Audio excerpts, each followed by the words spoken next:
This meeting is being recorded.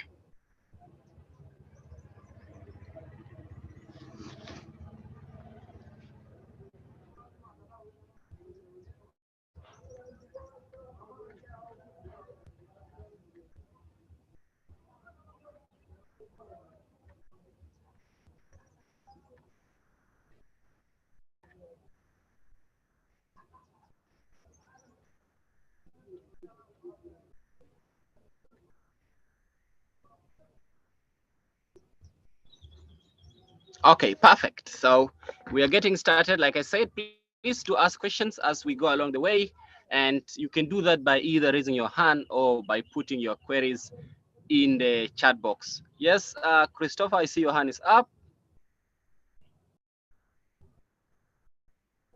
Would you like to say something?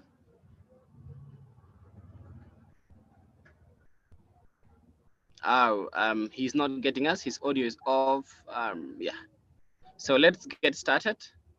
So this is a session that is brought to you as part of our activities that are aimed at empowering fact-checking and digital rights in South Sudan. We have had sort of trainings on digital rights and responsibilities. We have had trainings on fact-checking before. We have had also training on fact-checking tools. So this is the second training on fact-checking.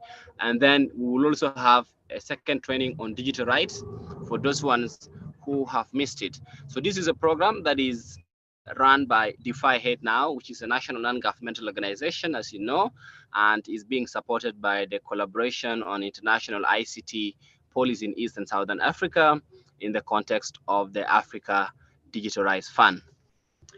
I welcome all of you on board, and I hope that you will use the knowledge and skills gained in this encounter to improve your work as you navigate social media and also as you work in the media fraternity or as you consume news.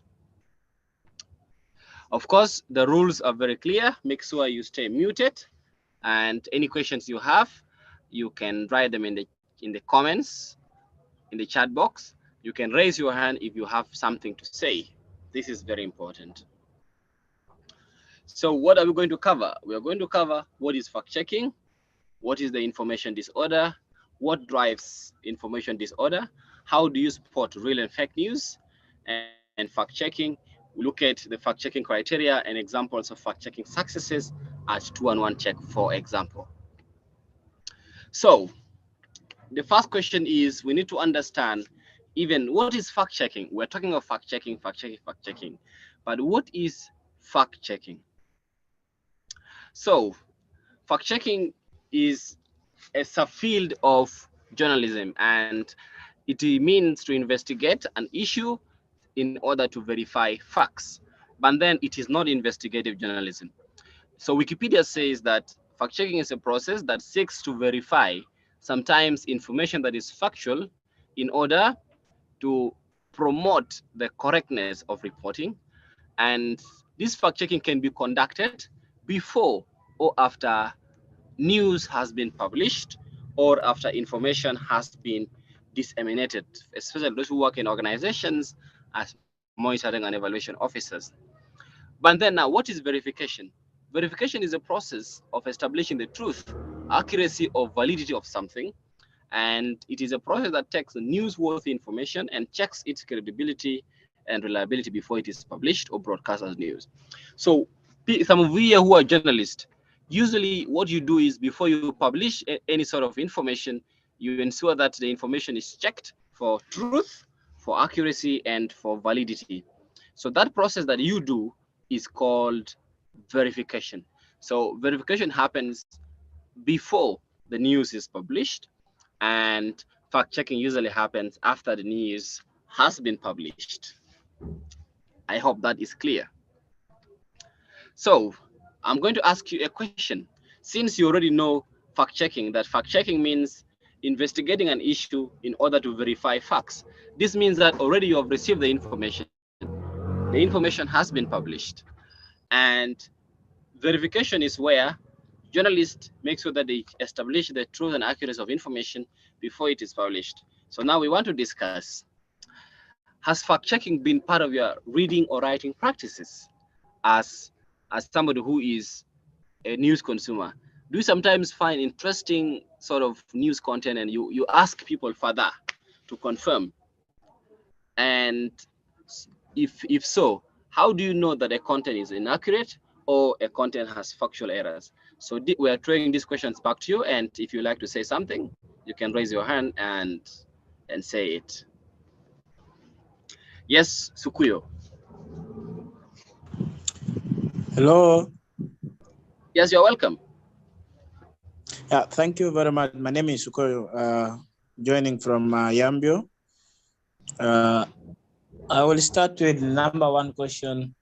Has fast checking always been part of your writing stroke leading practice? Yes, of course.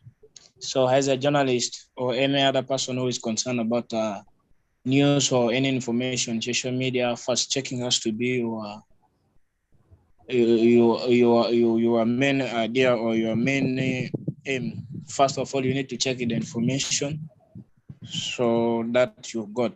Is it from the reliable source? Is it true? What has happened and why is it happening? So number two is, how do you know a content is inaccurate or has factual errors?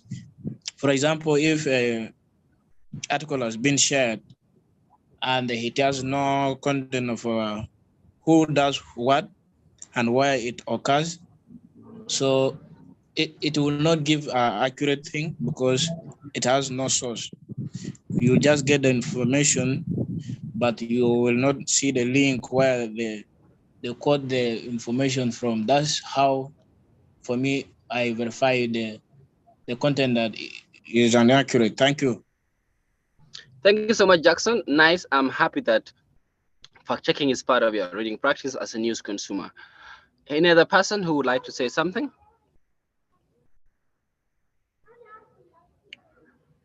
Yeka, would you like to say something, or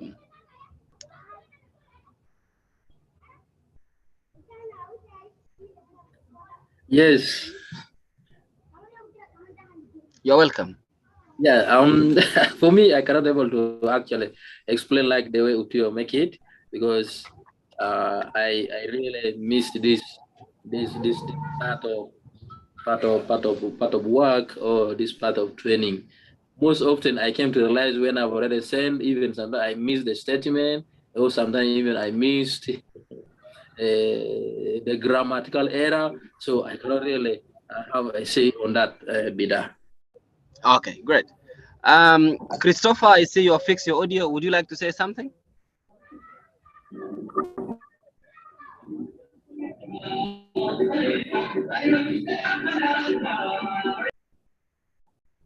Oh, okay. Any other person? Okay, cool. So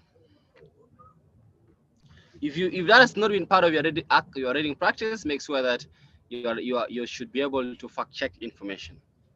So we say that a key for you to become a smart news consumer is to be able to understand the process of verification of each day's facts and decide for yourself if a story is solid or if a news story is not solid.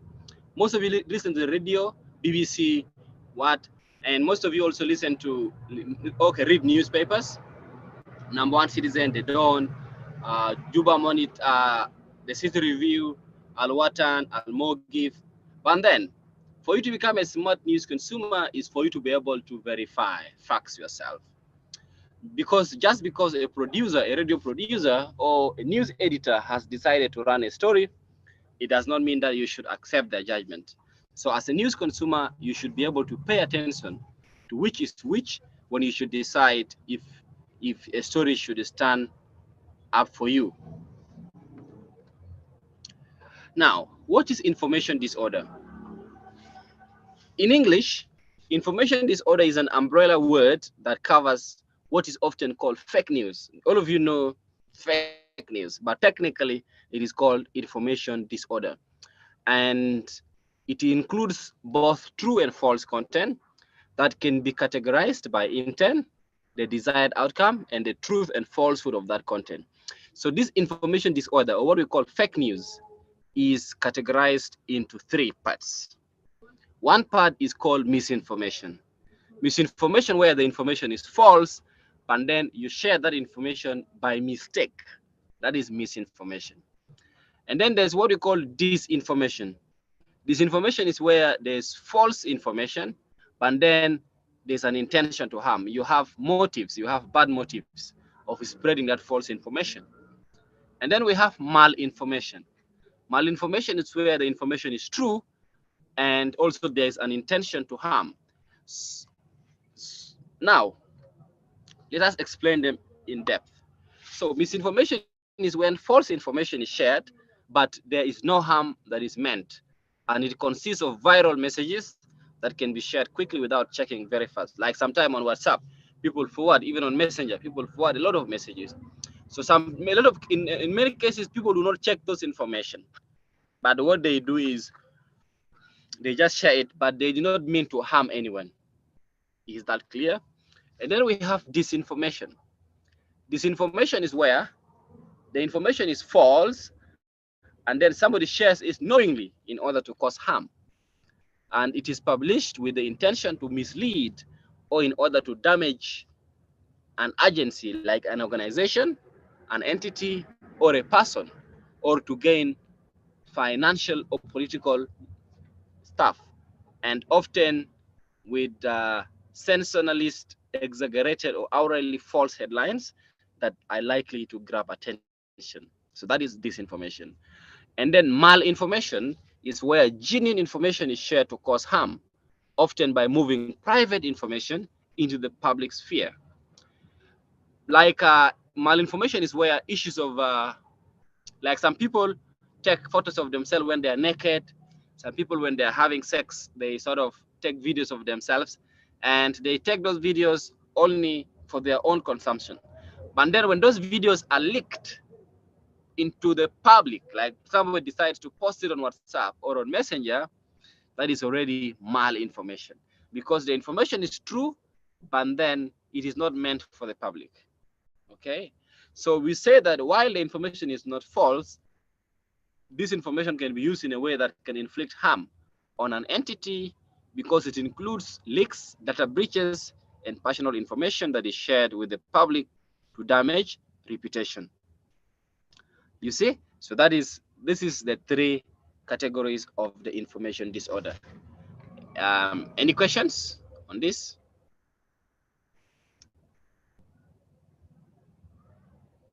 Is it clear?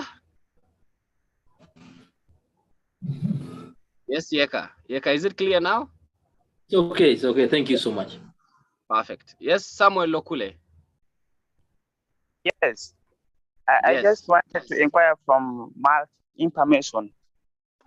Is this type of information, like as you say, somebody's taking it for his personal use, and Yes. then how can, okay, it is put, maybe we find on other social media platforms, and then we try to share, and then okay, because maybe we wanted the message to reach out to other people, so without knowing that the person put that image or that information for his personal use, how can we know that? No, it's not like that, okay? Samuel, malinformation is where, for instance, you take pornographic content. Like, for instance, you take photos of yourself while you are naked, or you and your girlfriend, you are having sex, and then you take videos of yourself and your girlfriend. And of course, you cannot post that video, can you? You cannot post it, right? Yes. Yeah, but then now somebody gets hold of your phone and then decides to leak that video of yours and post it online. That is what we call malinformation.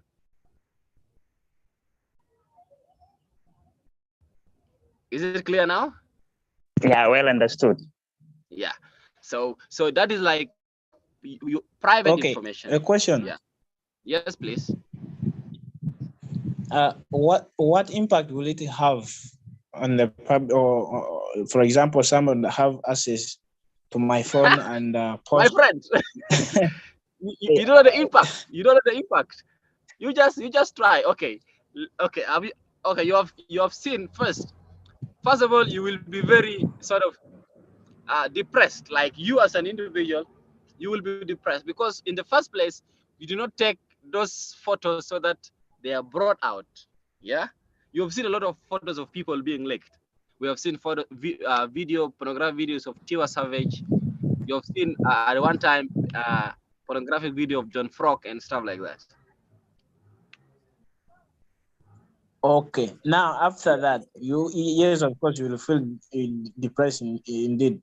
So, what will someone do at least to convince the public that it was not intentional, but somebody somewhere who is against you posted?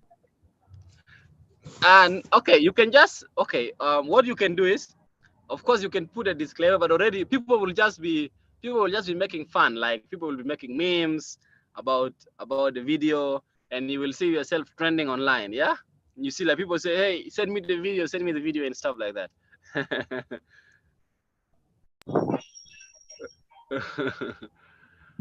And yes, I see Deng John. Yes. Bida. Yes. Yes. Good afternoon, team. I'm trying to give the example of this scenario. Like my colleague, because I'm a journalist by profession, like my colleague in Zambia who was asking whether it has impact. Yes, it has impact. This one happened of reason where I am.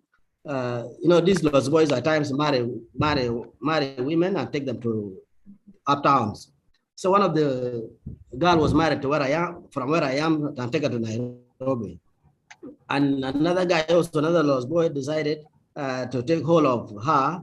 Then this guy took her from Nairobi to Egypt, and no one knew. People are like, "What happened to this girl? Why is she deciding to go to Egypt where she didn't go to before?" Kumbe, someone was behind her. So the case was open in where I am. This guy, the owner of the wife, opened the case against the father, trying this to accuse the father to have hand in that transfer of the girl from Nairobi to Egypt.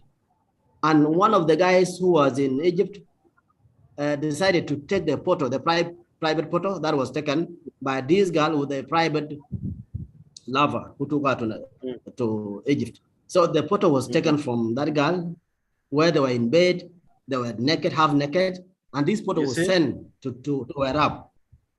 So the father of the girl got hold of the photo, taken to the court, and this guy, fortunately, the guy was also here, came for different businesses from abroad. So the people got hold of him, was arrested, taken to, and the photo was shown to him. People were like, how did people come to get this photo? So it harms. It is true, but it wasn't intended to be shown to the public. Exactly. Yeah, thank you so much, Deng John. That was excellent. That was excellent. Sukuyo, I hope it's clear now. Yes, Awan, would you like to say something? Thank you. Yes, can I come in? Yes, you can come in. Can I come in regarding the issue of regarding the impact? In fact, it has a big impact, like the previous speaker said. Take an example, maybe is your girlfriend, that you take a picture of your girlfriend naked, and then a friend of yours decided to upload this picture on Facebook. There are two scenarios here. One, the family of that lady will come after you. They will come after you, they find you, they will beat you, and then they will take you to court. That one is an impact. Second to it, if it is your picture, then your reputation will be damaged.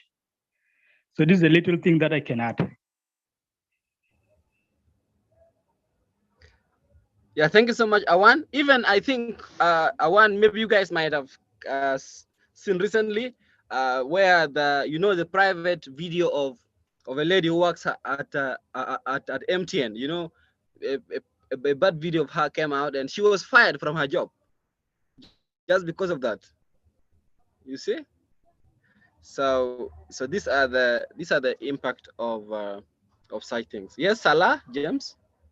Yes, I'm really very happy to get this topic today because I was also part of sharing this misinformation. One time, a colleague of mine sent for me an information I thought it was genuine. I had to share into our subgroup.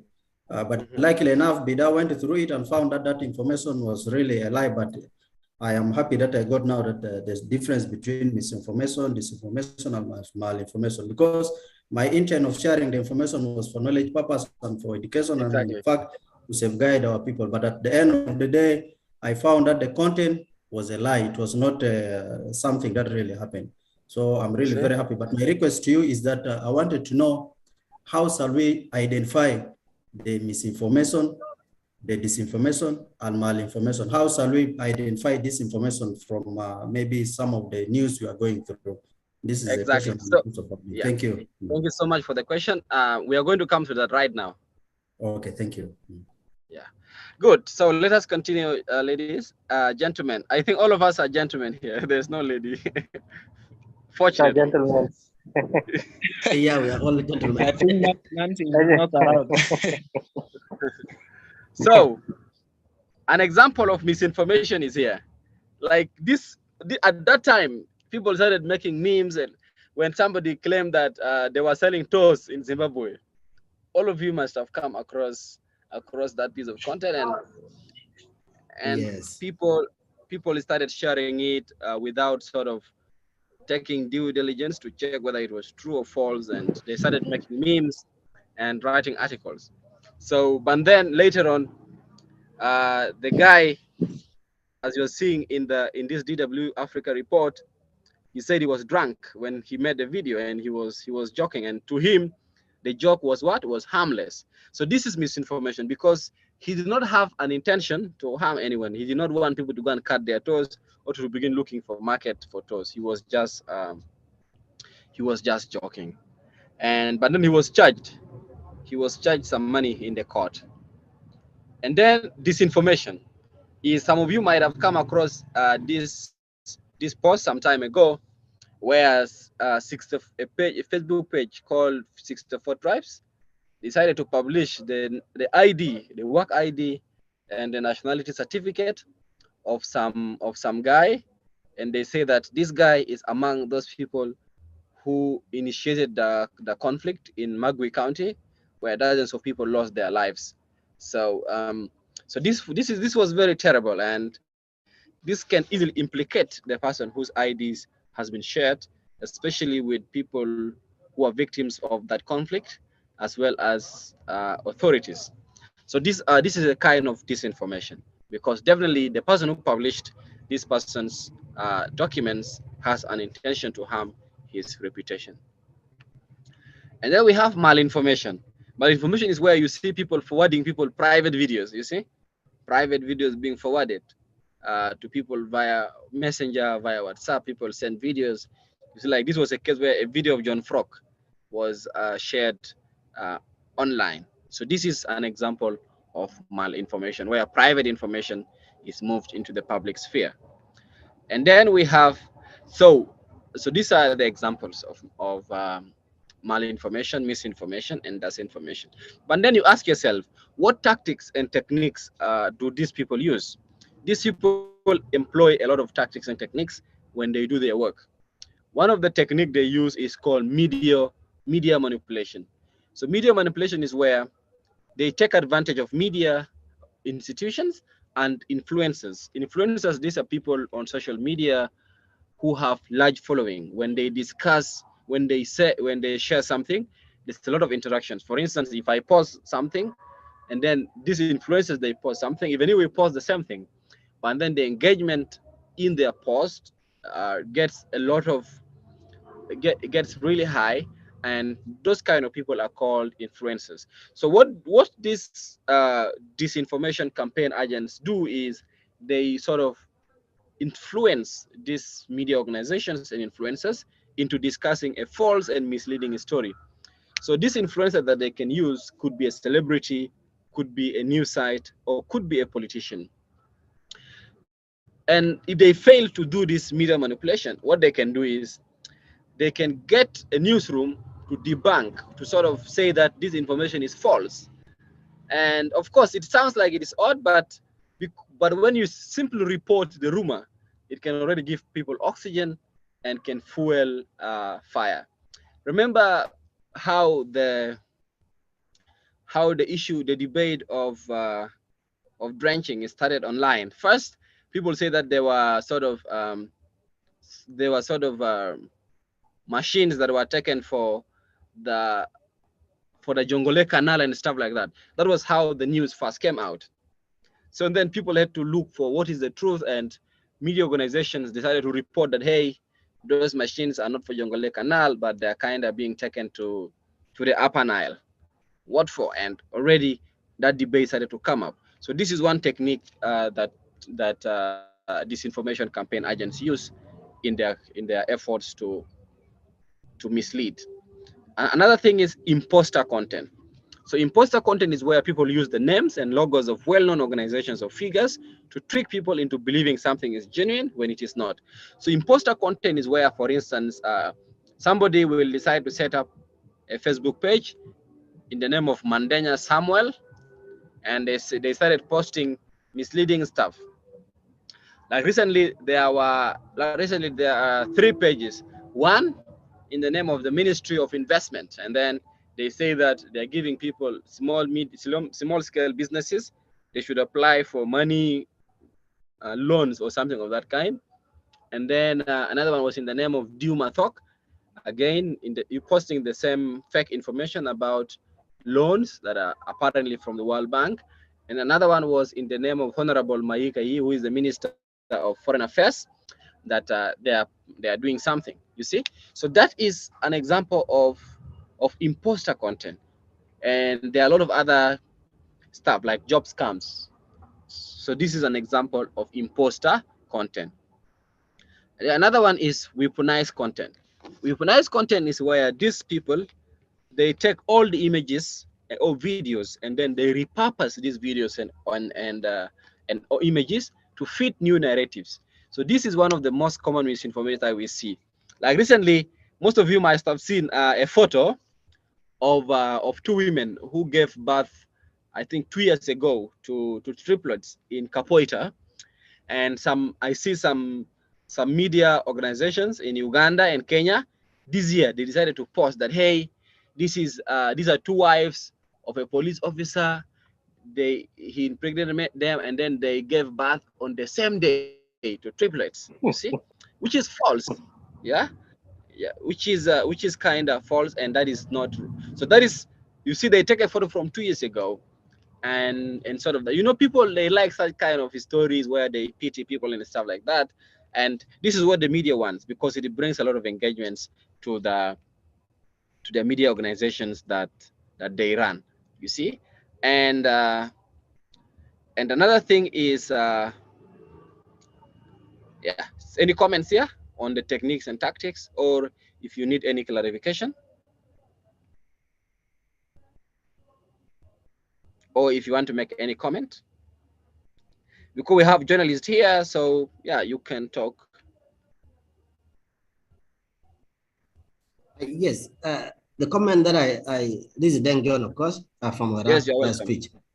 Another comment that I'm trying to do here is regarding also the Minister of Finance, when he was accused of having smuggled the money to Khartoum. And that video was it done sometime back? That was in 2019, and now was tried to be repurposed for their tongue Aleu, is it their tongue, the current minister? Yes, their tongue. That the wife has taken the money, she was taking the money to abroad, about 12 million or something of that kind. So is it also part of this? Yeah. Imposter Exactly. Yeah, exactly, Peter Manut. Actually, we fact checked that. Yeah, that is true. That video was taken in 2019. So it is of a different thing, even it's not related to smuggling and stuff like that. So what people did was they decided to bring that video, and then they repurpose it to fit a new narrative. And then they claim that, hey, this is the minister's wife was caught at an airport in Khartoum. Yeah. And even in the video, you can see even there's nobody being interrogated. There's no evidence in the video that shows somebody is being interrogated. You see? So this is an example of weaponized content. And this is a very common technique that people use to push out disinformation agenda. Yeah, thank you. Thank you. Thank you so much, John, for the comments. Any other person?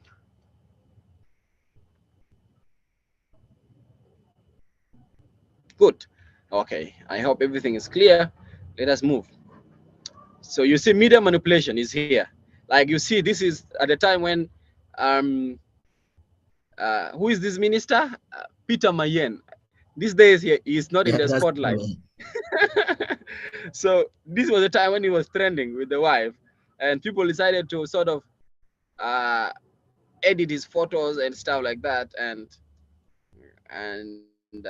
yeah, and even at that time, up to like many media organizations did not even accurately report on whether truly there was sort of violence between Peter Mayen and his wife and stuff like that. But then at that time, the media was manipulated to sort of look at Peter Mayen as a bad guy or stuff like that. You see, and things did not go the way they went. You see, so this is an example of media manipulation. And another one is this imposter content, like job scams. You see this person, these days he's not been creating these jobs, but in the last few months, you've been seeing this in July, in August, where somebody says this is UNHCR is offering jobs.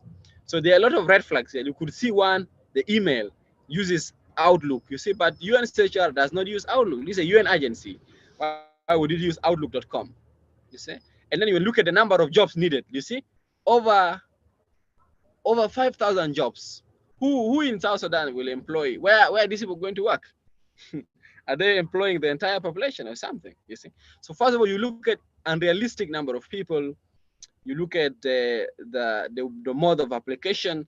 Most of these organizations actually they don't even accept email job applications. They have online application job portals where you apply through. You don't even apply through emails. You see that, and so these are red flags that people should look out to when they look at such imposter content.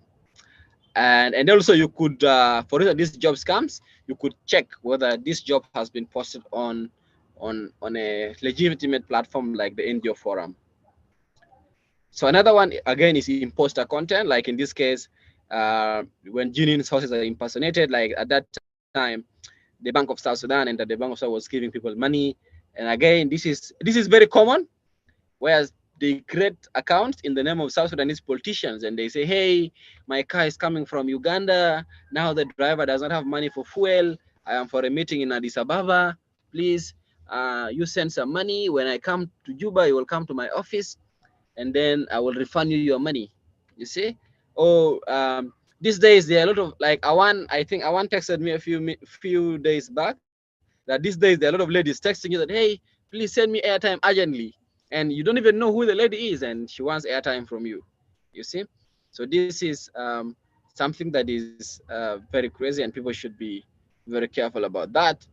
And then, yeah, so these are all imposter content.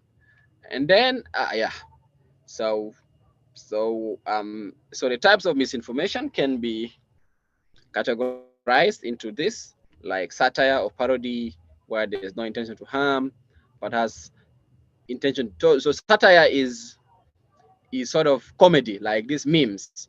Some of these memes are very misleading. Like when you read them, they can mislead, but people just take them for jokes. But some of them, when you read beyond the meme, they are very funny, and they can mislead people. So that is example of satire. And then misleading content. So misleading use of information to frame an issue, an individual. And then imposter content, when genuine sources are impersonated. Manipulated media, when genuine information or imagery is manipulated to deceive. False context is when genuine content is shared with false contextual information. And then false connection is when visuals or captions don't support the content. Yeah. And so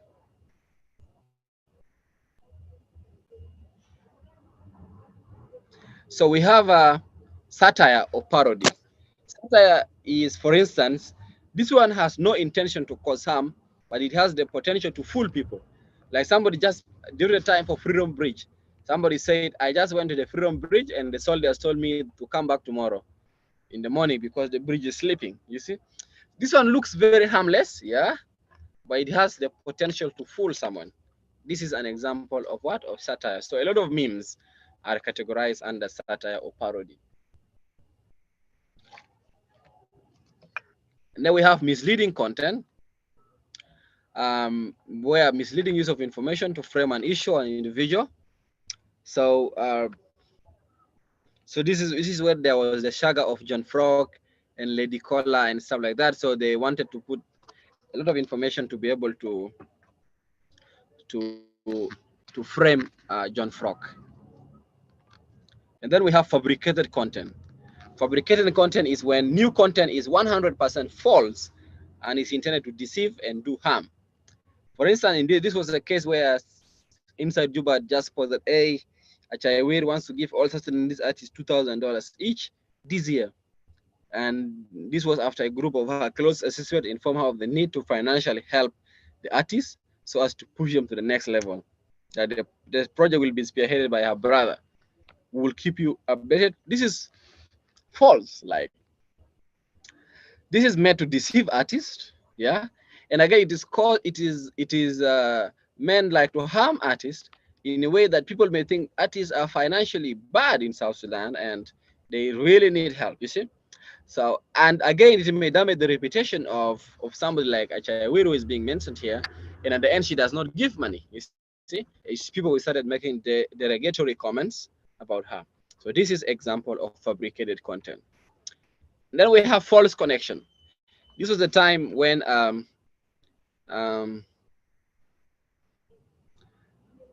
Mary Boyoy, when headlines, visuals, or captions don't support the content. This is where Mary Boyoy was saying, I am on my way to the UK to laugh in English after Zimbabwe business, bye-bye Juba.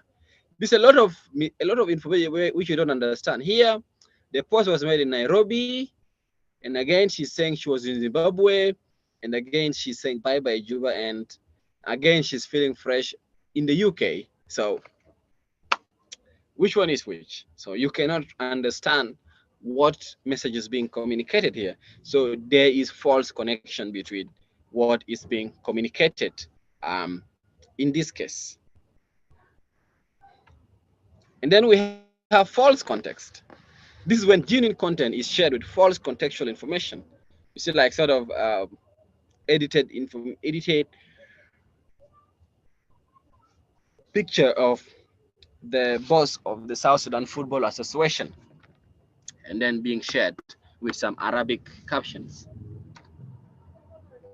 And then this is manipulated content. Like some of you might have seen the photo of Lady Cola trending at some point, where people put something that looked like a dick here, you see, which wasn't the case. This was a manipulated photo. So manipulated media is when genuine information or imagery is manipulated to deceive people. So you see people making a lot of comments here that Lady Cola, what, and stuff like that. So this is an example of manipulated information.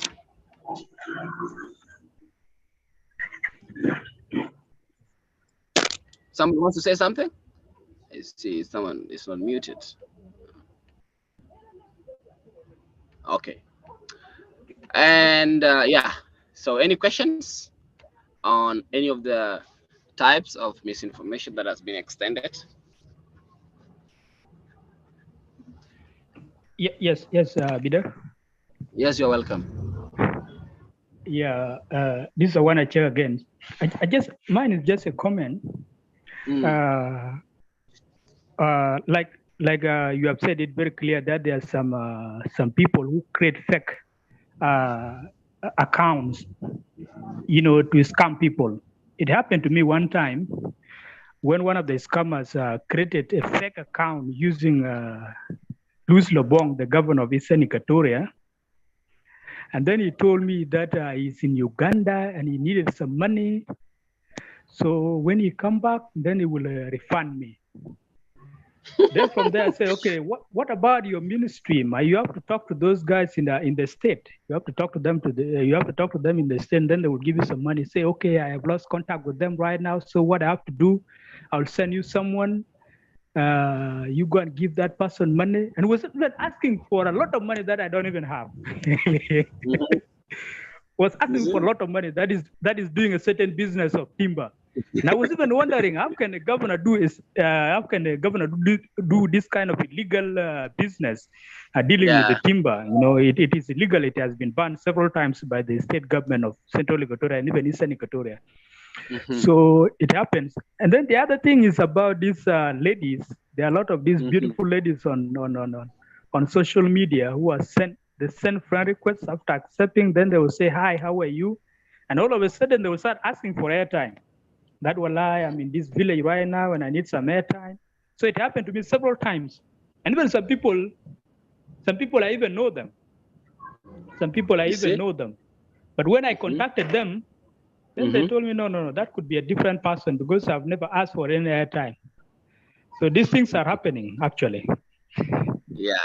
Yeah, and they are very tricky. Like what you did with the case of the governor was very excellent. Like, of course, these people, they have a ministry. So if in any case he needs help, let him contact the ministry. Why would you think a governor will just contact random people online and say, hey, I need money and stuff like that? So you really need to use, that is the time when you need to bring your common sense into use. But then some people will rush because, hey, imagine a whole governors inbox me on Messenger. Yeah, so and sometimes when you ask them a lot of questions, they will decide to block you. Unfortunately. Any other comments? Yes, please. I just want you to find out how you really can able to control this. Like someone can easily then take our private photos and then starting publishing it without even my notice. Or even the hackers that they are really struggling to change your email, even owning your password, then communicate on that. Is there a techniques that people can easily track them so that they can be brought to the books to leave this misinformation and even spoiling the people's system? Yeah, so what you can do is this. Like in the case of, I advise you, please do not take there's nothing called private photos where you take pornographic photos. I advise you, do not take pornographic photos, and do not take pornographic videos. Like, yeah, you just have sex and do not take videos. There's no need to do that. And also your photos, I don't think it's a good idea to be taking sort of photos when you're naked and stuff like that. Just live life. And then with the issue of the hackers, what you should do is in your security settings, for your social media accounts, there's something called two-factor authentication. So two-factor authentication is where you need to include your email and your up-to-date phone numbers. Some of you don't change their phone numbers regularly. Some of you right now, their Facebook is connected to a phone number that they have lost. Please go and check your Facebook profile information now to see whether the information you have there is up to date or it is not up to date. And then what you do is with the two-factor authentication, when you enable two-factor authentication, whenever you log into your account, Facebook will send you a code to your number so that you put a sort of a code that they will send, then you will put it there. So this means that when a hacker tries to hack your account, they will send you that code and do not send them. That is why usually when they hack your account, they tell you, hey, please, there's a code that has been sent to your phone by mistake. Please send me that code. You see, that is because they want to hack your account. So do not send somebody codes that are being sent about your bank, about your Facebook, about your social media accounts. Yeah. So please make sure that you turn on your two-factor authentication. Go to your security settings and you will get two-factor authentication.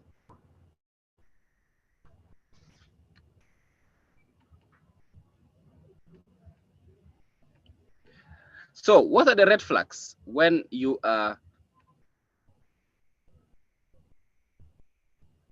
Solomon, you have been hacked on Facebook. Why? When was that?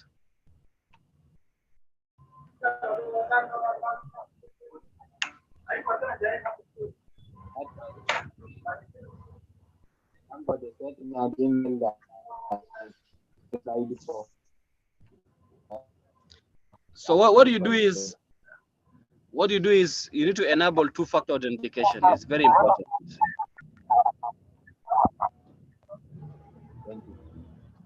Thank you.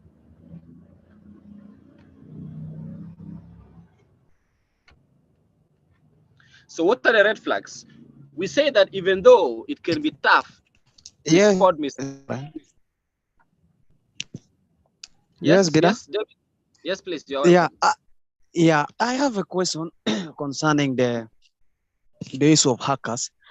One of the person tried to create an account with my name, the same name, the same school, and the guy took my picture and put as the profile.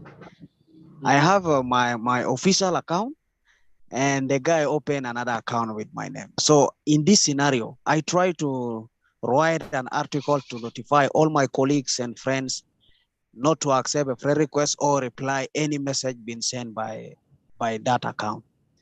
And the guy is still insisting and going forward with that particular account that he created. In this scenario, what can I do?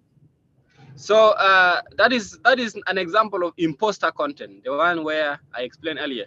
This is where somebody decides to take your information and then pretend to be you.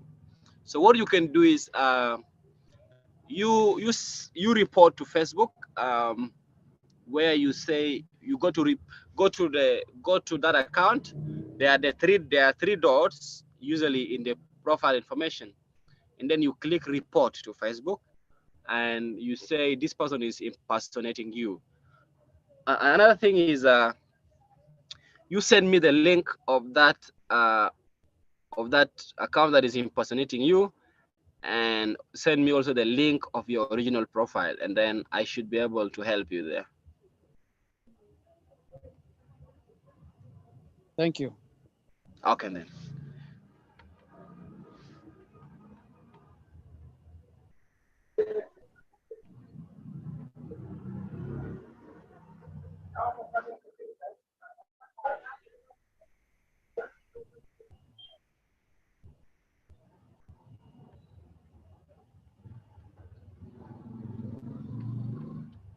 So we say that there are a lot of signs out there that can tell you to double check something before you share it.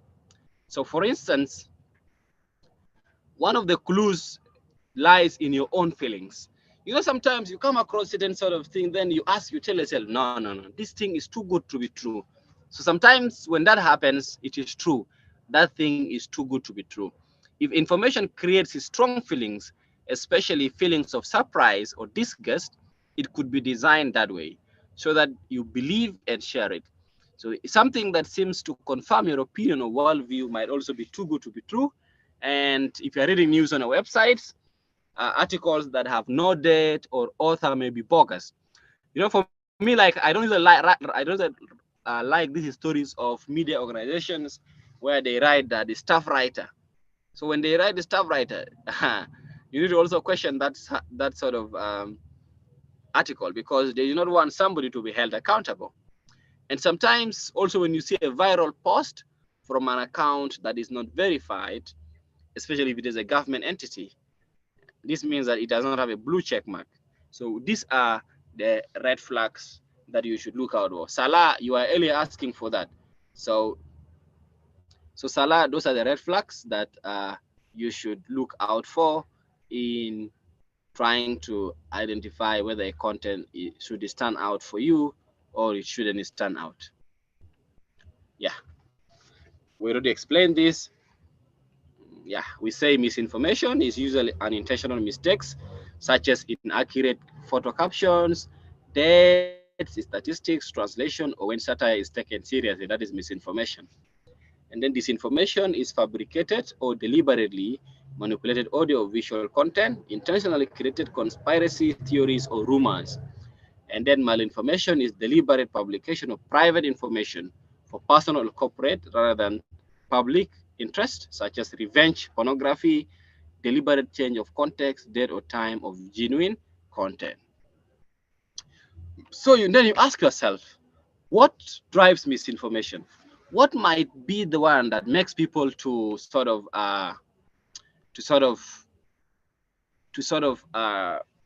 create this? So we say that information disorder has the potential to polarize public opinion.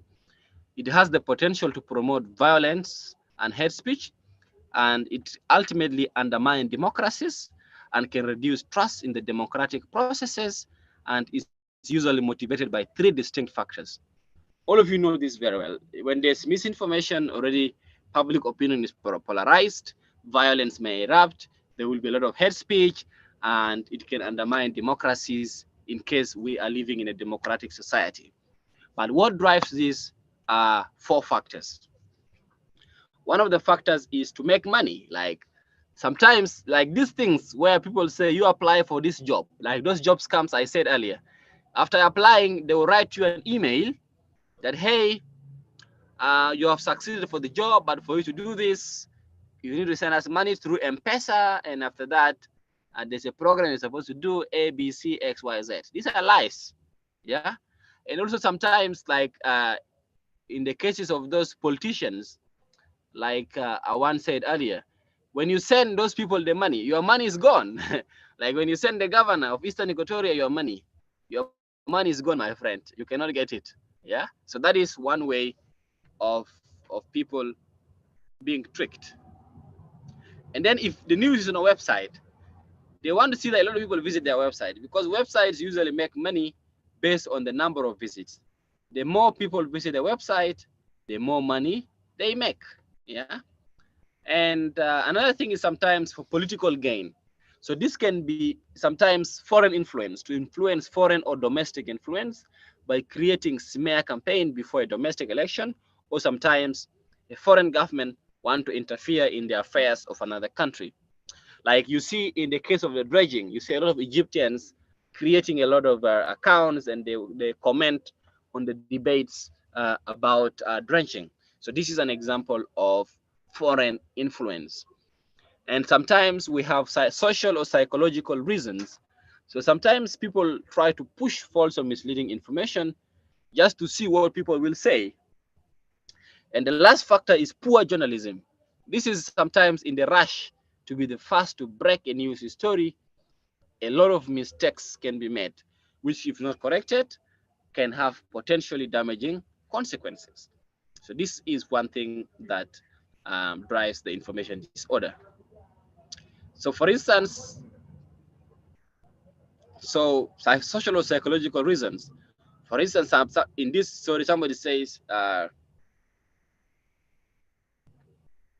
Silverex says it is shame that South Sudanese musicians are reduced to beggars of rich and government officials to get cars, and the singers urged fellow musicians to work hard and stuff like that.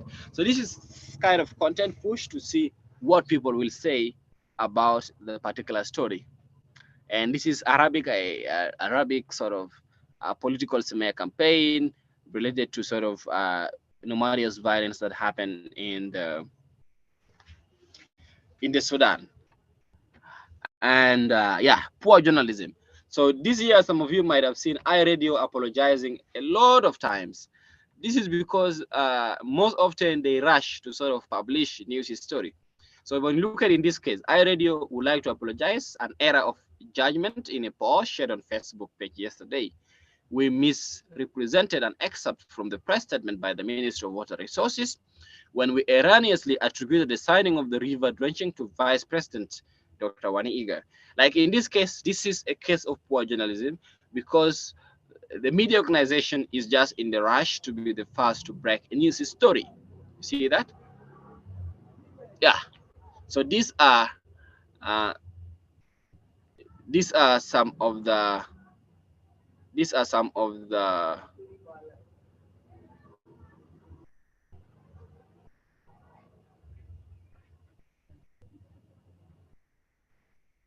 So these are some of the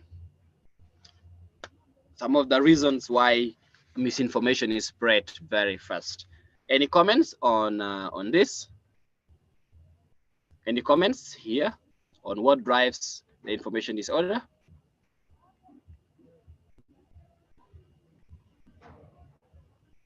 Yes, Bida. Yes, Lokule. This year. Yes, Yeka, you can go and then Lokule. Okay, please, thank you. In poor journalism, we look at that. For me, I'm not media personnel. I left the media when I was 12 years. Of course, I've been practicing that, and with this situation for us in here, you cannot manage.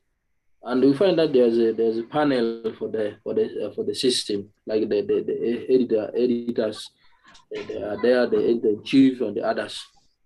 Only that they are not able to go and check that mistakes. Much as you say, they want to rush to be the first in publishing the news. What makes that? And then too, much as us like in our system, it is very controlled. So people are not able to actually go through in the social, in the political game. If that happened, who is supposed to control one of the political? Is it the government or people seize it out? Thank you. No, like okay, with the case of politics, it's a game. Like people are doing it because they want people to believe in their political party. Yeah, so it's just actually something that is part of our society. You know, fake news or misinformation is part of our society, so we cannot do away with it. But the purpose of this training is to sort of create awareness so that we get to know that such things happen. Yeah, but we cannot do away with them completely. They are part of it. They are just like conflict. Thank you. Yeah, and then with the case of journalism, yeah, of course, most newsrooms, they have an editorial workflow, but they have editors, they have copy editors, and they have the reporters, and they have managing editors, and they have chief editors. But sometimes some of these people don't follow. Like in the case of iRadio, when you check the transparency page of iRadio, they have, those days when the last time I checked, they have over 10 admins. So sometimes those people, they just post information there without even going through the normal editorial workflow where they're supposed to submit the story to the editor checks it, and then it goes to the copy editor, and so they don't do these things. They don't follow those processes. That is the problem. Yeah. So Lokule, are you done already? Yes. Thank you so much. I just wanted to just to tell a brief story about how these people make money. There's it was another shocking story on these people who are hugging on us. There's one way back in Uganda. So they used this network of MTN. They called one of my friends. He says, this guy have won some cars, motorcycle, a generator. But for them to deliver these materials and these cars, you need to send 1.5 million to their account. And then these things will be delivered to his destination. So this guy don't have money. He began going to this place where we call it Rapita, and then maybe to borrow some money, 1.2. So after sending, he realized he have sent money to wrong people. This number was blocked, and then there's no way out. So these people of Rapita, they wanted their money. So it was very hard to track this type of people. And it is true that people used us to make money, and when we are not clever. And then currently, like in Uganda, they have developed a system where they send for you a code. When they realize you have some money in your number, in your account, they send for you 4 digits, and they'll say, you enter these 4 digits for them to activate your SIM card. If you don't want to send within 10 minutes, they are going to block. And then once you send back those 4 digits, you realize what you have in your account, in your mobile money account, is no longer there, and your account still exists. So honestly, there are a lot which is happening. And then thank you for making us know. I just wanted to put my comment on that. These people are using us to make some money. Thank you. Yeah, thank you so much, Samuel Okule. That is very interesting and helpful story. Like really, you can ask yourself, assuming you are the one who is called, you ask, what did I do to win the car or the motorcycle? Or you could tell them, you sell maybe the motorcycle and send me the money. You see that? So you need to use your common sense has to come into play. Yeah. Yeah, indeed. Even one played with me. He take a photo under background of UNHCR. He told me he's in US. He work with UNHCR. He's going to send for me some money. He posted to my account a big amount, iPad, computer, iPad. Yeah. He posted Apple phone and then camera. He says he's going to deliver these things to Kenya, and then somebody is going to call me from Kenya after 2 days. Somebody called me from Kenya. He says, I've received my materials, but I wanted me to send $300 for them to deliver for special duties. I told him, you have my money. Why can't you just withdraw, pick from there, and then you send for me the balance? He said, no, that system is not like that. So when I tried to call back, this person told me, that's why Africans are fake. It is very difficult to help Africans. He wanted to send for me money, computer, but I don't want to pay the international duty. I told him, man, I'm not interested in your money. I'm even doing work that is more than what you can give me. So really, it is a sort of connections that is made from ground, and after it is a planned deal. Cannot be one kind or one man business. Yeah. Exactly. Thank you. And even recently there was one locally in South Sudan here. There's a friend of mine called I forgot the name. But then this guy said the guy said he's in the US, and then his friend is in those ends of Warab State, Kwajok Town, yeah, and played games like this, send money like this, and the guy sent 10,000 SSP, and the guy blocks him. Yes, Sukuyo Jackson. Yes, Bida. Let me just come in the point number 2. Like for a political gain, like for example, these politicians that we are seeing, they can play with us as journalists. For example, they may call you that say you publish a certain content about a certain politician. For example, to gain publicity, that you, for example, you have had there is a problem between the deputy governor and the governor of Western Equatoria State. Like in these scenarios now, maybe the governor may intend to pay you at least to publish good things that he has been done. He has been doing here in the state, at least to please his name. But for us journalists who are doing journalistic work, we have to be careful. We have to stick to our 5 core values of journalists. That is accuracy, independence, and impartiality, humanity, and accountability, so that you don't fall into problem, So these things, it's happening. Somebody may say, okay, you publish this. If you don't publish, we are going to kill you, threatening you to kill you, or threatening you to, for example, take you to prison, or sometimes take you to national security, like detaining you. So things are happening like that. So you have to be so careful. Thank you. Yeah, exactly. Yeah. True. I have been following the developments in Western Equatoria, and they are kind of sort of very confusing. I must say. Yeah. So thank you all for the comments. And now, may I ask something, Bida? Yes, please. You're welcome, John. Yeah, this is Deng John. I'm trying to know about this Silicon Valley.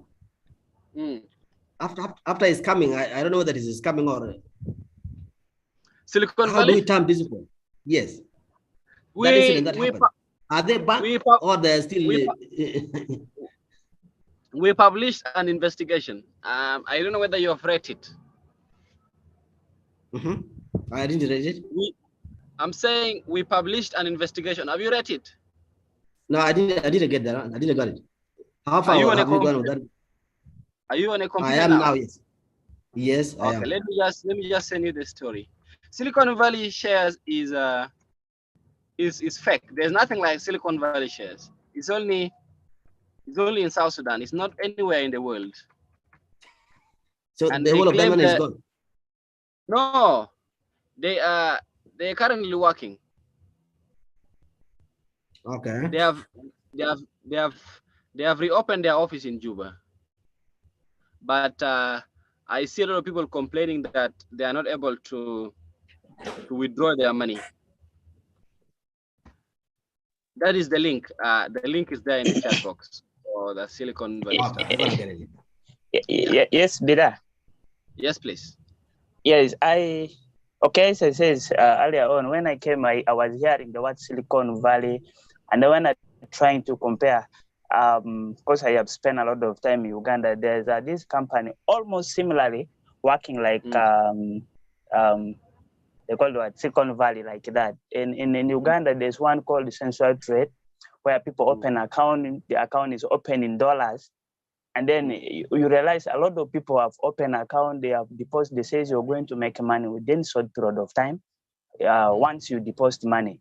So these offices begin closing one after the other.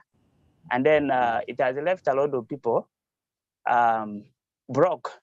Others went to borrow money to open an account so that they can get, because they say within 10 days, when you open an account with $100 US, you're going to get an interest within 10 days. So the more money you deposit in your account, the more money you get. So when I came here, I tried to compare Silicon Valley and then Central Trade. It beats my understanding. I was thinking, wow, our people are not the same? Are we not going to be cheated? Because likewise, the Central Trade have made a lot of people join. Even the government people, some humanitarian organizations. There was one of my friends who worked with UNHCR. He has deposited a lot of money, more than $1,000 US in the account. So realizing the office begin closing. They say from Koboko they close. They say, okay, for those ones you can go to Arua and you get your money from there. When you reach Arua, they say no. They will leave only one person. They say, no, our boss is not around. They went to Kampala for international meeting. They will be back after 1 month. So if you have possibility, you can go to Kampala and withdraw your money from there. So when you reach to Kampala, you find, no, these people are not here. They have gone to America for some international duties. You see? So realizing the whole office is closed. So there is a lot that we need to be really following to make sure that we recover back the account, those ones who have account with the Silicon Valley. Thank you. Yeah, sure. And thank you so much for sharing such stories. They are very, very important. And I'm super excited. A quick one for this story.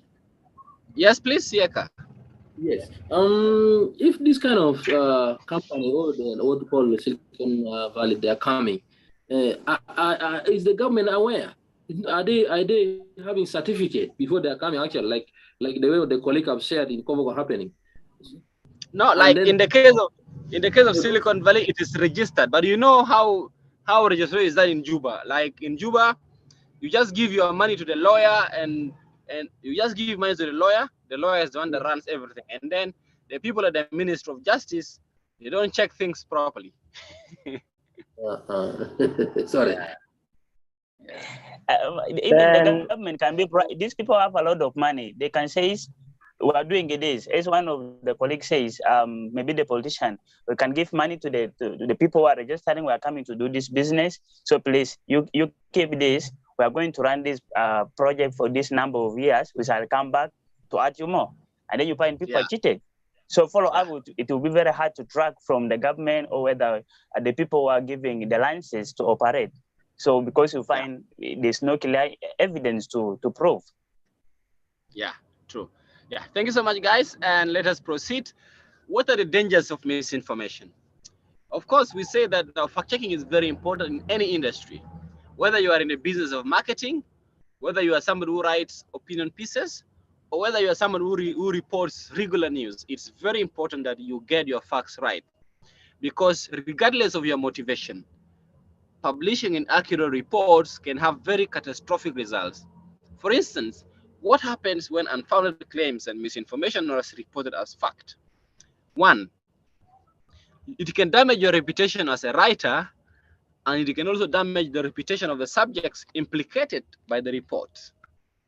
Because a single mistake, no matter how small, can result, one, you can lose the trust of your audience, and sometimes you can become a target of an internet backlash, or even it can lead to legal repercussions.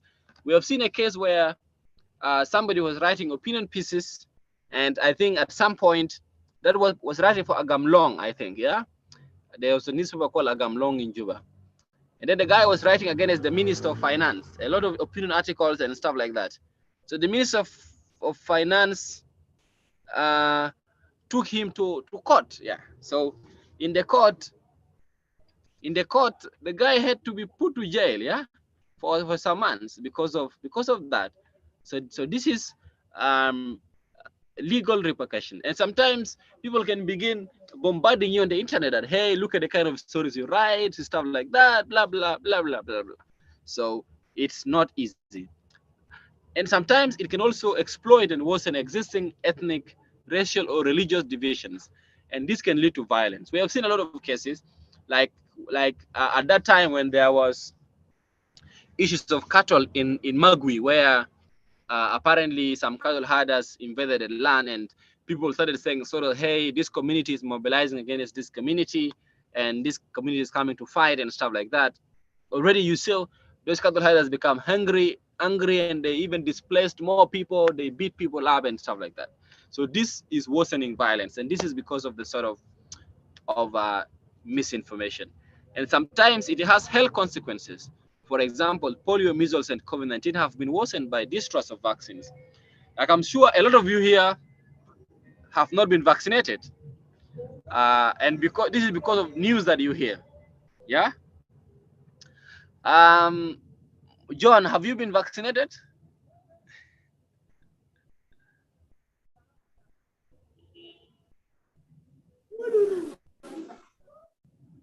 For me, I'm never. You see, you have never, because you had something. What about Yes. Mandenya? Have you been vaccinated? Even David Pitti has not been vaccinated. And a couple of people have not been vaccinated. This is because of news that they hear, yeah? I took the vaccination because it was on condition. Yo, for the university, right? Or when you are traveling? Yeah. When I had a flight, so it was a must. I accepted, but I had Yeah, you see? intention. Yeah, exactly. So this is the point. This is because, so this is a result of misinformation that has been circulating. And it can also lead to mistrust of facts and expertise, where nobody knows what is true. Yeah, sometimes we have facts and sometimes we have experts. So people will now not believe in what experts say or what facts are there about certain things. So these are the dangers of misinformation. So if you're trying to spread misinformation, think about this so that you don't become, so that your reputation is not damaged, so that you don't become, so that you don't lose the trust of your audience, so that you don't become the target of an internet backlash, so that you're not sued to court for publishing false content, so that you don't exploit and worsen existing conflicts, so that you don't worsen the health consequences of outbreaks, and so that you don't lead, so that trust of facts and expertise is not mistaken because of content that you publish. Yeah, so we are coming for a break. You can fill your attendance for today. I'm going to put the attendance sheet in the chat box here. Please fill your attendance and then you put your number because we are going to send you airtime around 3,000 SSP. So if one yours to be sent to Zen or MTN, put your number there. I'm giving you 5 minutes for that, and then we can proceed.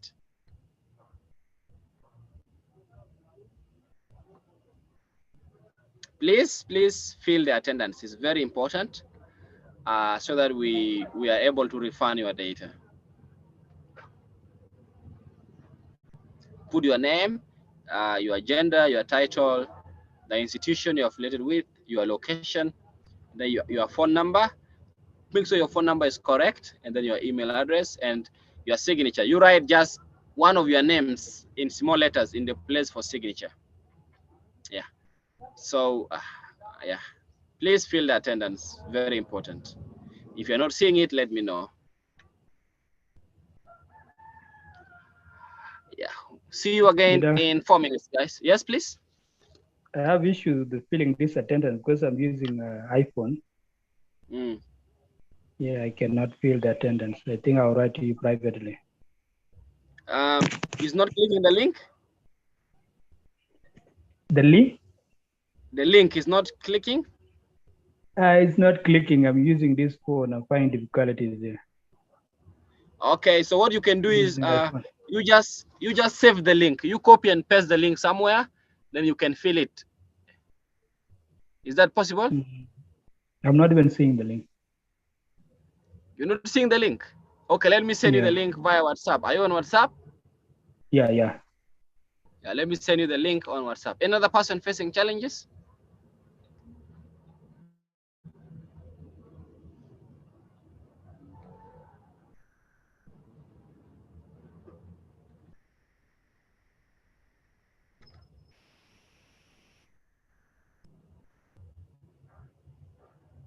Yeah, Awan, I have sent you the link on WhatsApp.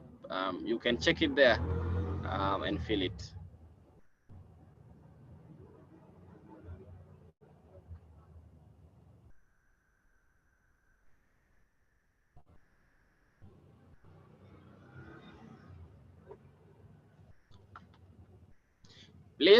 Please fill the attendance. Very important.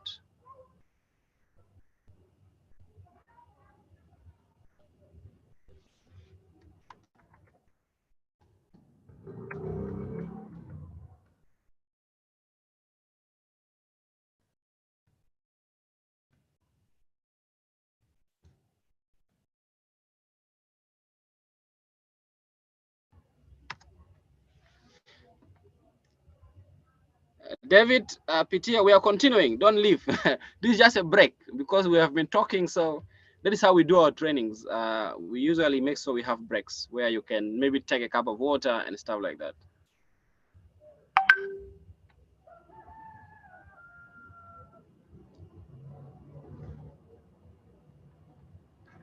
Fill the attendance and we will continue after that. We are left with a few things, I think. How to fight misinformation, how to spot real and fake news. Yeah.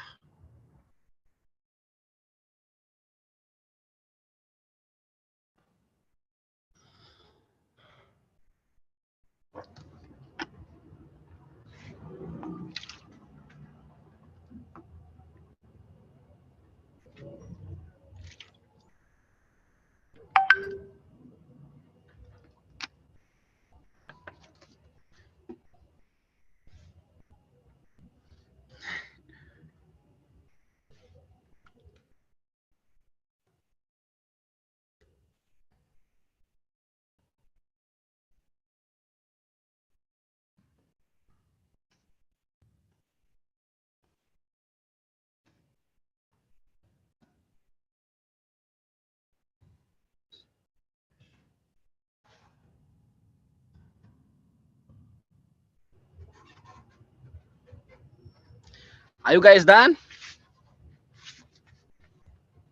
Yes. Okay, great. Yeah, can we continue now?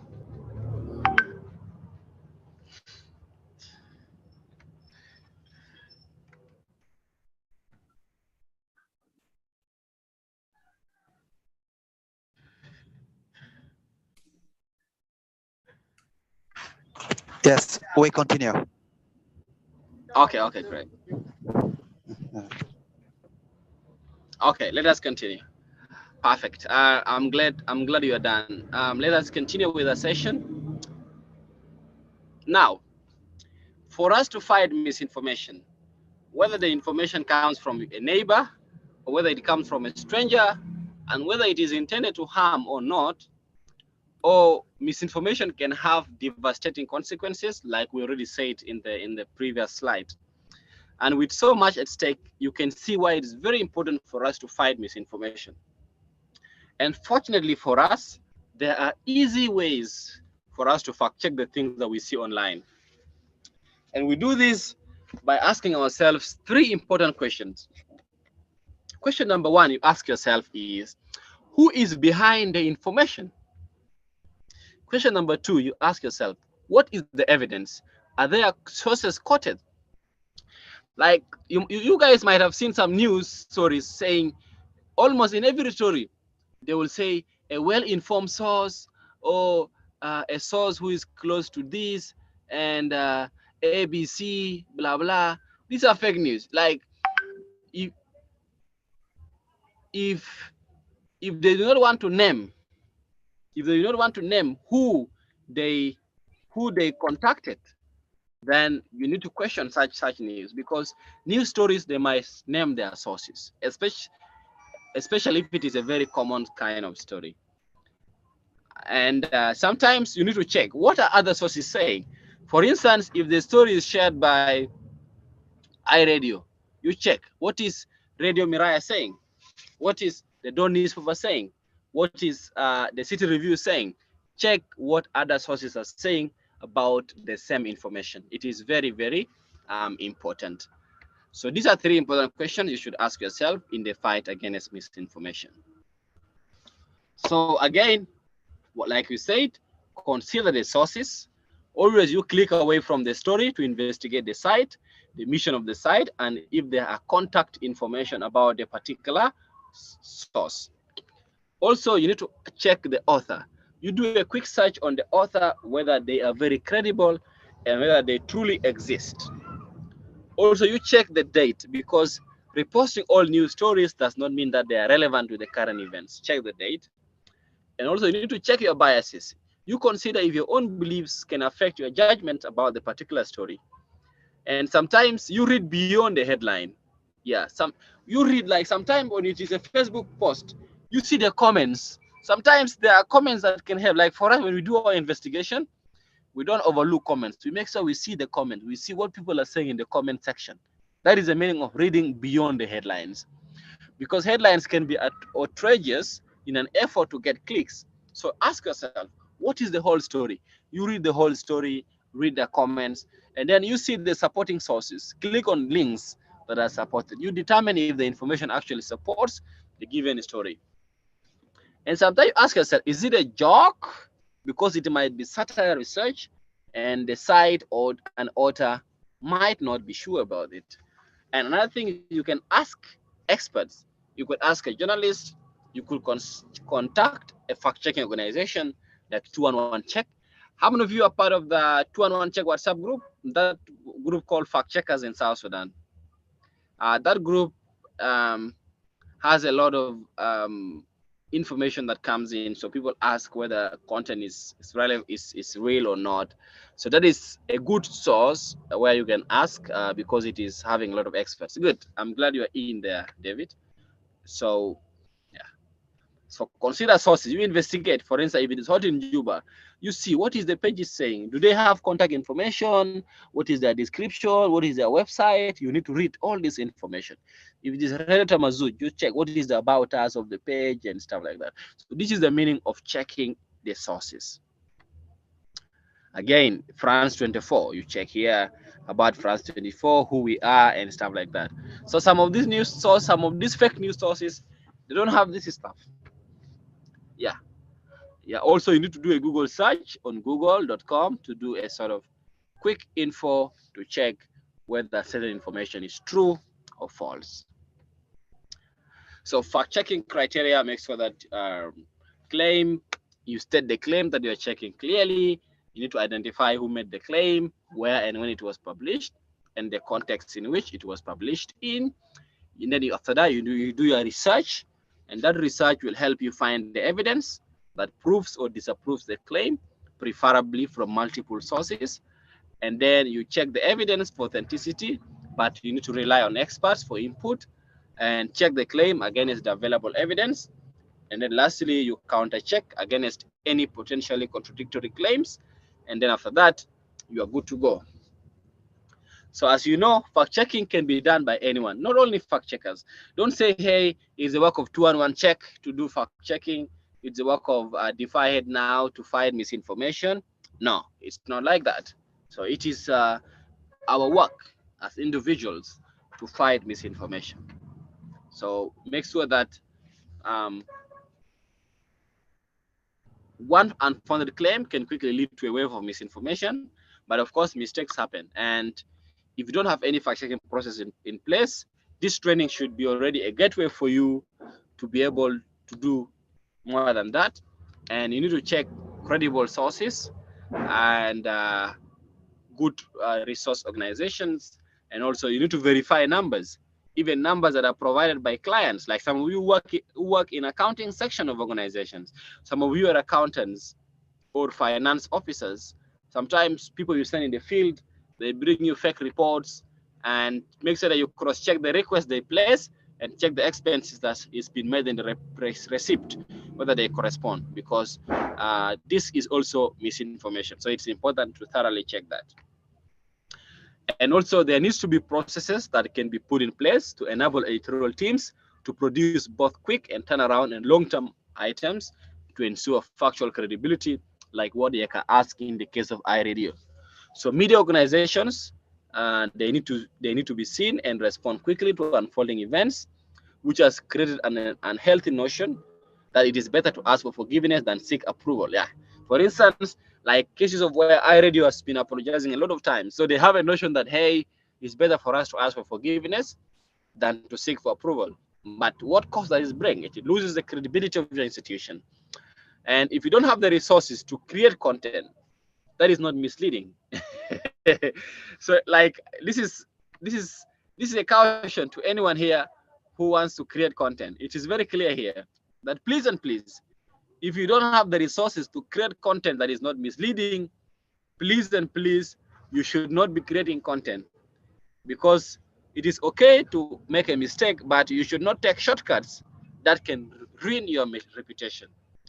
And sometimes you need to have a checklist to ensure that all necessary information is verified, and to ensure that you have thoroughly checked the most crucial information in your content before an article is published. So these are examples of fact checking that we have done. Let me just open our website for you guys, so that you guys can see some of our latest work, and yeah, some of our latest work. And later on, we will have these questions to discuss. So according to you, how serious are the problem of misinformation, false claims, and fake news? And again, what steps do you take to ensure that you don't publish or share misinformation, false claim, or fake news? And for those who are journalists, or some of you who write reports, have you ever been notified that your content included factual errors? And according to you, how best can we avoid the spread of misinformation and other fake news? So you guys, you don't need to answer all the questions, but you can choose any question that you think you can answer. Just any question later on after I show you our website.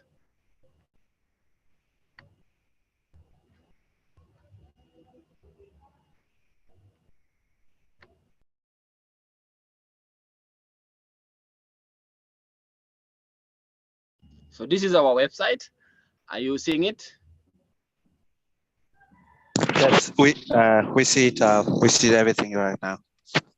Okay, great. So this is our website. For instance, these are things that we checked recently.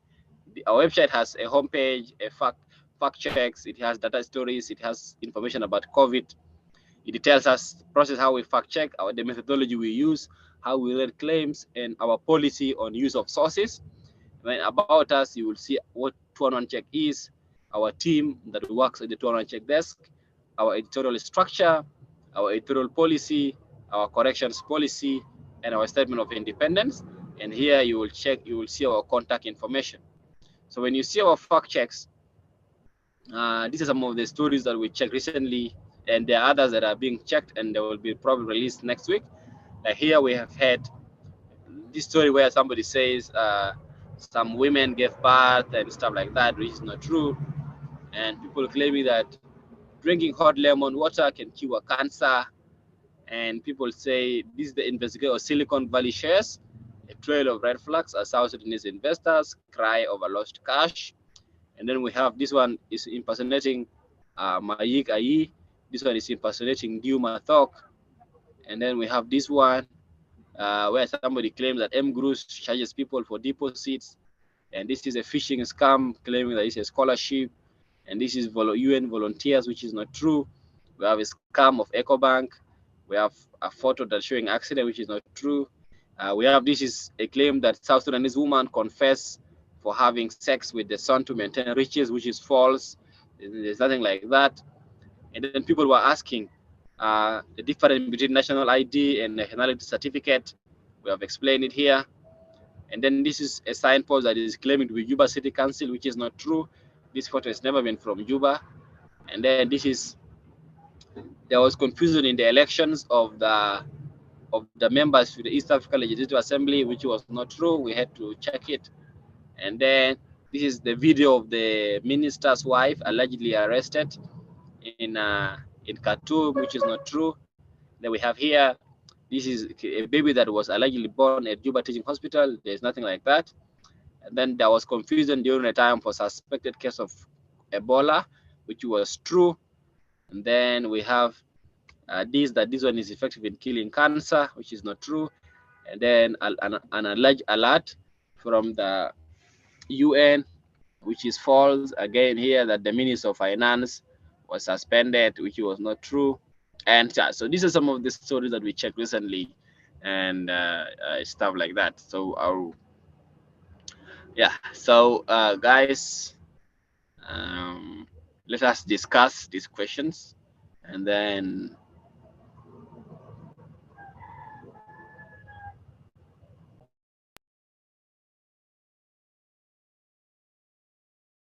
if you like to go first, you can put your hand up, and I'm giving 1 minute for each participant. You can just put your hand up, and yes, Sukuyo, 1 minute for you.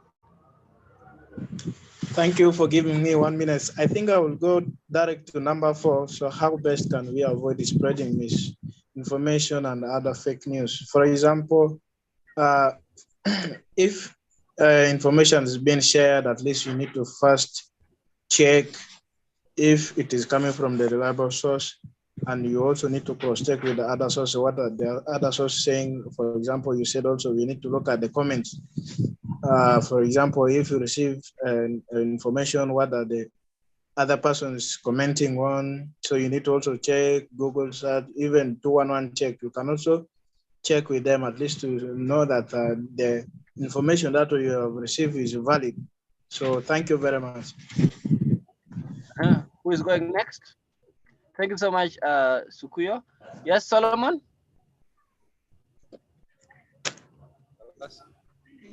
That I can be able to my Facebook.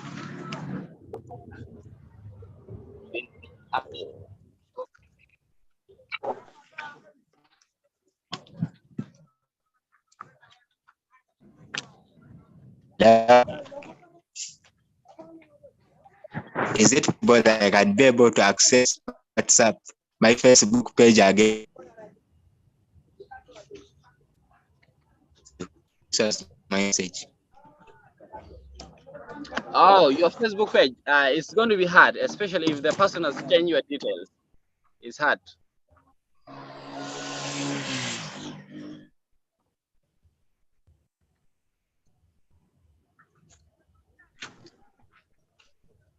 Yes. Any other person? Yes, number 1. Question number 1, I'm trying. Yes, please. You're welcome. Thank you. Of course, there are misinformation, false, and claims. Claims and that fake news. That one definitely tarnish the image, and then, as you say, it again will indulge into conflict or fighting. Then will again spoil reputations. Like if the information is not clear, definitely. If it says community this, I want to fight with community A, and then decided the reason definitely can bring also distraction, and then displacement, and then maybe even it will result to death. Yeah, sure. Yeah, thank you so much. Yes, Christopher, you're welcome. Oh, David, would you like to go first? Yeah. So I think let me go with question 4. I think number 1, in order for us to stop or to avoid spreading misinformation or other fake news, number 1, we need to understand the contents or the information that we need to share. We need to analyze it before we publish, because otherwise it will lower our dignity and our integrity as a social media users.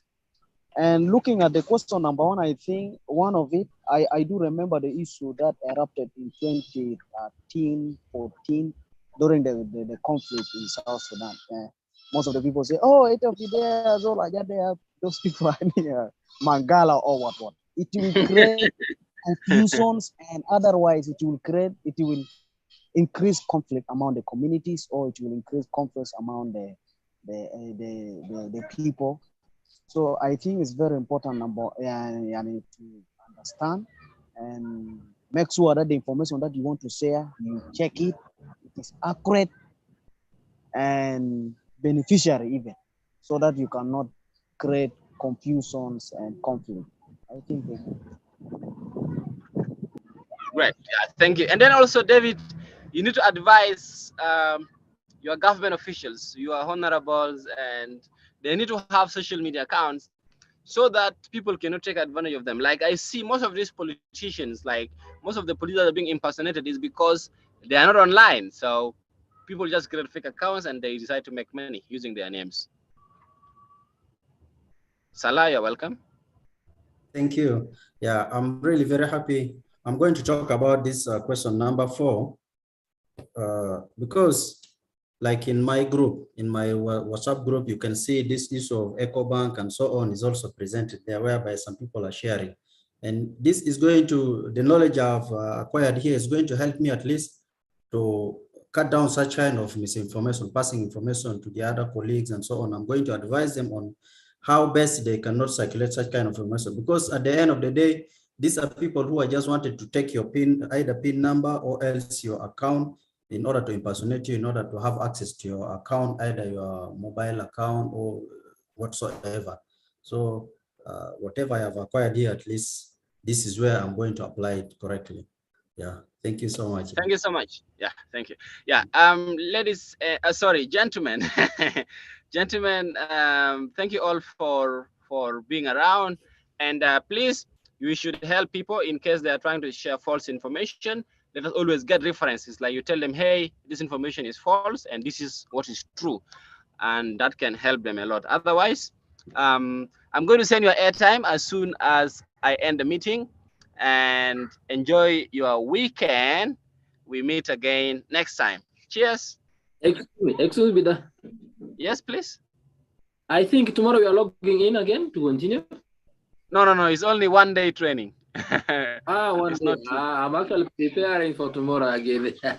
No, it's only 1 day training. But maybe next weekend we will do 2, because we want to do because there are some tools that you're supposed to use when you want to confirm of this information online. So we will organize one next. Or how is your availability tomorrow, guys? If you are available tomorrow, we can do another training on the tools that you can use for the. We can do the same time from 2 to 4. Where we can handle. Sorry. It's possible. Okay. It's possible. Okay, and then let it be next weekend. Sorry? Let it be next weekend. Bida. Yes, please. This is Sukuyo. Yes, Sukuyo. Yeah, thank you. So I think last time I did not do the assignment of last time, and I don't know how you add the people into Google class, because I've not seen.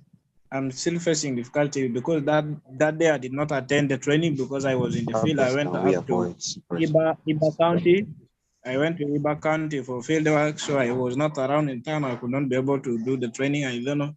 I'm still facing difficulty to do the assignment. That one is a different training, my friend. I'm sorry to bring it here. Apology.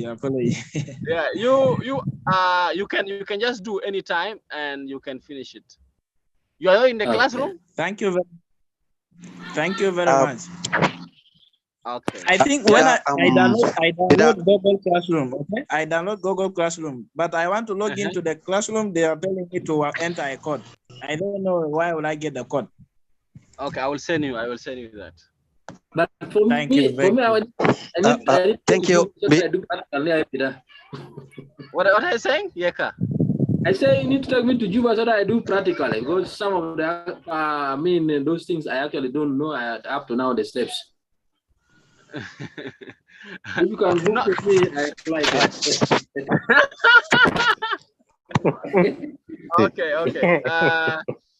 Yeah, so we meet tomorrow or next weekend. Okay, likewise. Okay. Next weekend. Tomorrow. I really miss to say anything to you guys, and really appreciate it. But I don't know if time is still out. No problem. Tomorrow is so abrupt. Yeah, tomorrow is very abrupt. Most of you have already planned your weekend. Yes. Yeah, cool. We can do next weekend, no problem. Yeah, we can get, maybe you notify us with our email. Yeah, I will do that. Cool. Enjoy your weekend, guys. Thank you. Okay, likewise. Thank you. Thank you.